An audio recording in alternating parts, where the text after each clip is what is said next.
Mana bugun Toshkent Moskva yo'nalishi bo'yicha chipta olgan yo'lovchilar kutish zallarida. Hozir ular bilan qisqacha suhbat olib boramiz. Assalomu alaykum. Assalomu alaykum. Siz qayerga chipta oldingiz?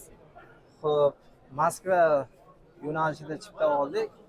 Kelishimiz Surxondaryodan shu firmani avtobusda yetib keldik. Yo'llarimiz bexatar, ravon.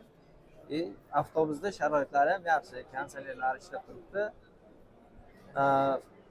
Avtoshoh bekatidagi sharoitlar hammasi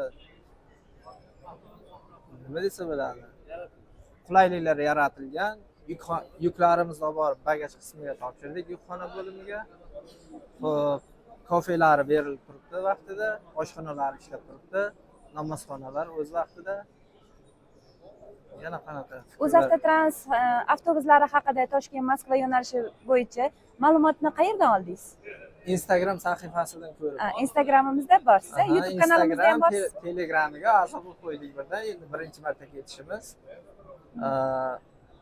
Qo'yilgan videolarga kommentariyalar bildirib, yaxshi fikrlar, iliq fikrlar bildirib qo'yamiz. Hamyurtlarimizga ham tavsiya qilamiz. Demak, aldanib qolmasdan Toshkent avtovokzaliga kelib, 9-10 kassadan chipta xarid qilgan holatda safarlaringizni davom ettirsangiz bo'ladi. Chipta O'zavtotrans korxonasi tomonidan kafolat bo'ladi manzilingizga yetib olguningizga qadar. Ishonch raqamlarimizdan xabaringiz bor-a? Bor. Telefonlashib, qo'ng'iroqlashib keldingiz-a? Doim biz bilan aloqada bo'ling. Qaytib kelish haqida ma'lumotlarni ham shu YouTube, Instagram kanallardagi raqamlarga murojaat qilib bilib olsangiz bo'ladi. Tushunarli. Yo'lingiz bexatar bo'lsin. Sog' bo'ling. Rahmat, salomat bo'ling.